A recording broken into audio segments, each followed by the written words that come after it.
اب اگر آپ سوریاسس کے موضوع پر واضح معلومات کی کمی سے پریشان ہیں تو آپ اکیلے نہیں ہیں۔ میری کلینک میں آنے والا ہر شخص جو بالآخر سوریاسس سے نجات پانے میں کامیاب ہوتا ہے، ان سب کو ابتدا میں یہی پریشانیاں ہوتی ہیں۔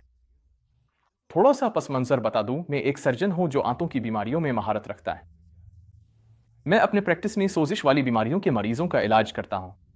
اگر آپ یہاں ہیں تو غالب امکان ہے کہ آپ کو سوریاسس کی وجہ سے سوزش کا سامنا ہے۔ شاید آپ کو اپنی صحیح تشخیص معلوم نہیں اور آپ کو شک ہے کہ آپ کو سوریاسس اس سے ملتی جلتی کوئی بیماری ہو سکتی ہے۔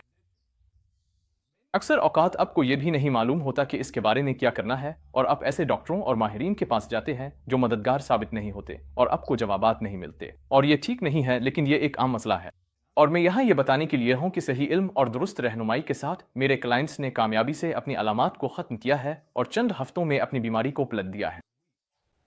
میرا عام کلائنٹ وہ شخص ہوتا ہے جو سوزش والی بیماریوں جیسے کہ سوریاسس کی وجہ سے غیر معمولی علامات کا سامنا کر رہا ہو۔ کیونکہ یہ سوزش پورے جسم کو متاثر کرتی ہے، اس لیے ان میں درج ذیل میں سے کسی بھی علامات کا مجموعہ ہو سکتا ہے۔ آپ کو ایک دن ہاضمے میں مشکل ہو سکتی ہے، اگلے دن جوڑوں میں درد، پھر دماغی دھند اور تھکن، اور یہ سلسلہ یوں ہی چلتا رہتا ہے۔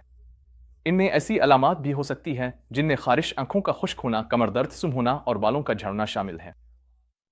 عام طور پر ڈاکٹر سے ملنے، ٹیسٹ کروانے اور دوائیں لینے کے باوجود بھی ان مسائل کو حل کرنے کے لیے کوئی حقیقی منصوبہ موجود نہیں ہوتا۔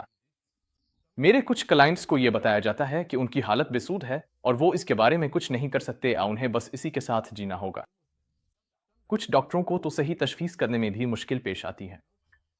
میں یہاں آپ کو بالکل اس کے برعکس بتانے آیا ہوں کہ سوریاسس ایک ایسی چیز ہے جسے اب صحیح اوزار اور درست علم کے ساتھ آسانی سے کم اور روکا جا سکتا ہے۔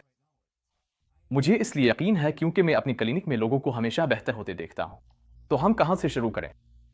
ہم اپنے مدافعتی نظام کو ہمارے خلاف کام کرنے کے بجائے ہمارے لیے کام کرنے کے لیے کیسے دوبارہ تربیت دیں؟ اچھا، میں اس موقع کو ذہنیت مدافعت کے تصور کو متعارف کرانے کے لیے استعمال کروں گا۔ اگر ہم اپنے مدافعتی نظام کو دوبارہ ترتیب دینا چاہتے ہیں تو سب سے پہلے ہمیں اپنی آنت کو ٹھیک کرنا ہوگا، لیکن اگر ہم آنت کو ٹھیک کرنا چاہتے ہیں تو پھر ہمیں ذہن کو بھی ٹھیک کرنا ہوگا۔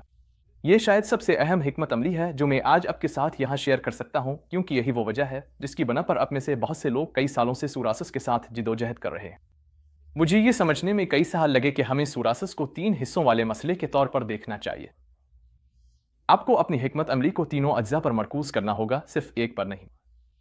اور اگر آپ ان تینوں حصوں کو بہتر بنا لیں تو پھر سوریاسس کے خود بخود ختم ہونے کے امکانات کافی زیادہ ہو جاتے ہیں۔